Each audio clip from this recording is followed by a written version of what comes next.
Alright, so in this video I want to explain to you, give you a kind of a high-level overview of how SEO works and why. So hopefully this won't be too boring, but it's really essential to understand to kind of demystify this mysterious, world of SEO. I know there's a lot of courses and information out there about SEO and how it works and why, and algorithms, and Google's constantly changing and stuff. But basically, Google, they're not good or bad. They don't hate you or hate your website, but they have one goal. They started out as a search engine. That's what powers all of their other entities and properties and tools that they have now.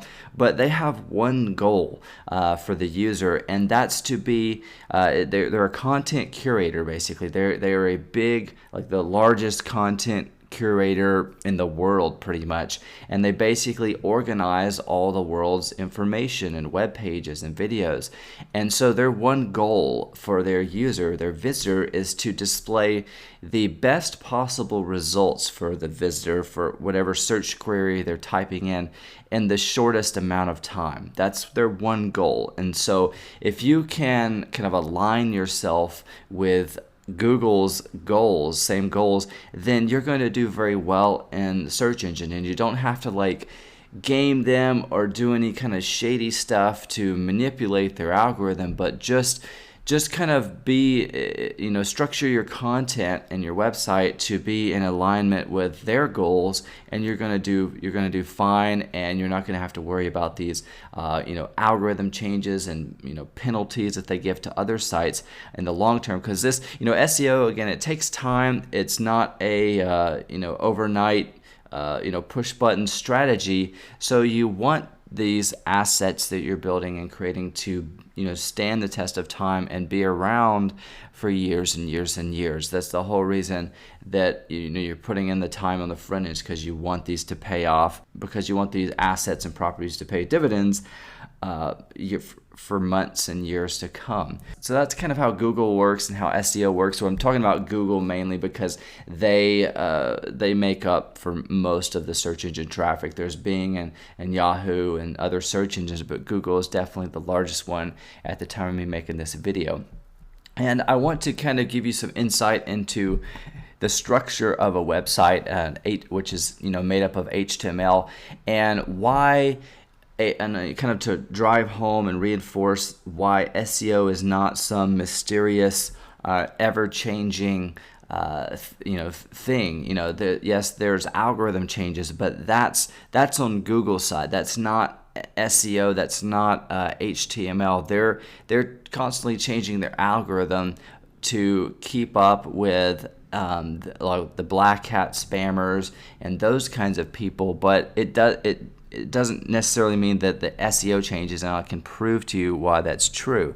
So, this is what you see on the front end of every website that you come across. You see all these pictures and text and things like that. And you see all these pictures and text and videos, and that's what you see on the front end. But if you come up here, I'm on Chrome, but if you come up here on Chrome to view developer and then view source, usually you can right click on other web browsers and see the source code. But this is what you're going to see. This is what makes up all of this, text and graphics and stuff. This is the HTML code that tells this page what to display right here. And this video, and this image right here kind of simplifies what an HTML page is, what a web page is made up of. So you've got these tags here, a beginning tag and an end tag, which so you've just got HTML, and then you've got a header section, you've got a title section, you've got a body section, and then within the body section you've got things like headlines, subheadlines, paragraphs, and it's very, very similar. In fact, and it's very, very similar, if you might remember from your, if you've ever wrote like an essay or a term paper, it's very similar to, I believe it's MLA style formatting. So there were different, formats that you had to write your papers in high school and college, and the web And HTML is basically that same kind of structure. So you've got a header, you've got a title, and then you've got the body, and then within the body you've got headlines, subheadlines, paragraphs.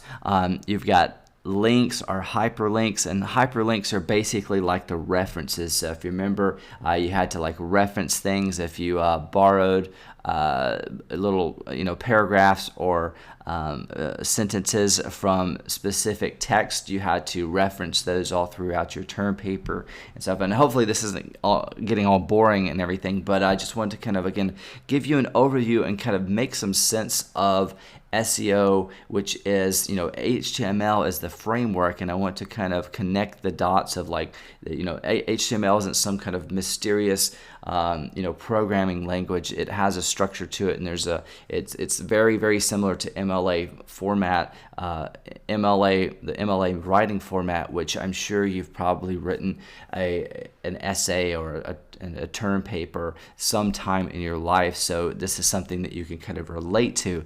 And the best example of the most optimized website out there on the planet that I can think of is a site you've probably come across once or twice called Wikipedia. So if we look here, Wikipedia is not the most sexy or fun website to read, but it's very, very, it's basically formatted in the most optimal way that Google would like to see this content. It's not sexy, but it looks very, very similar to a research paper or a term paper that you would turn in. So you've got the title up here, which is exactly what people search in if they're searching for like Apple, the company. Then the title is Apple Inc. Then it goes into some paragraphs about the company, and you've got all these references here, these hyperlinks here, and the references are here at the bottom, at the very bottom, just like a term paper. So you got all these references here, and then you've got basically it's laid out just like a term paper. You've got headlines, subheadlines, and it's basically kind of everything about this one topic, which is Apple, and that's how their content is formatted for every single piece of post or page that exists on Wikipedia. And I know Wikipedia has been around for several years now, and you may think, well, the reason they're an authority website is because everybody links to them, they have all this traffic. But how do you think that started? How do you think they became an authority? It's because they have their website is formatted in a way that really just the search engines just kind of gobble it up, because it's formatted in basically alignment with what they're looking for, and how their spiders go out there and search for and index and rank and organize content, which is they follow these guidelines exactly as far as the structure. So they don't just have like an image here and then like a video there and image there. It's got the title, you got the introduction here, it's telling you here with this little legend here of what's coming up, and they're linking to the different parts of this article, which are down below. You've got headline, you got subheadline, and then everything on this page basically reinforces this main topic, which is this keyword up here at the top, which is Apple Inc., the company. And so again, I just wanted to shoot this video as a kind of overview and introduction into SEO, some of the history behind SEO, because I want to sort of demystify this idea that SEO is some kind of mysterious art that you can't understand, and nobody knows how it really works. It's actually really, really simple. And as we go through these different weeks and modules, I'm going to show you how to set up and structure the content of your website to sort of basically magnetically attract search engines like Google to quickly index and rank your content, so that you have an edge over all the other competitors. And you can do this ethically. You don't have to spam and do all this black hat stuff in order to rank your content quickly. And I know you may be thinking, well, if that black hat stuff works, if it works to get me results faster, should I be doing that? And the answer is no, not if you want these web properties to stay around for a while. You can play by the rules and be around a lot longer than trying to do all these spammy black hat techniques, because most of the time those black hat techniques, they only work to game the system temporarily and take advantage of like temporary little loopholes and algorithm changes. And then once Google kind of changes their algorithm, it shakes up all the search engine results again. And if they give your website a penalty, you may be at the bottom of Google and nobody will ever see you again, or at least for a couple of months or years. And again, we want to be in alignment with Google's goals, and so that they will rank our content for a very, very long time. Because as these algorithm changes happen over time, then yeah, your content may move around. It may move from page 1 to page 2, or page 1 to page 3, and then back to page 2. But at least that's better than being de-indexed or being sandboxed or being completely removed from Google's search results. And we don't want that, especially when we're investing a lot of time and energy into creating and optimizing these web pages and websites that we're putting together. So hopefully that gives you a better understanding of Google, how it works, SEO, a little bit of a history behind SEO and HTML,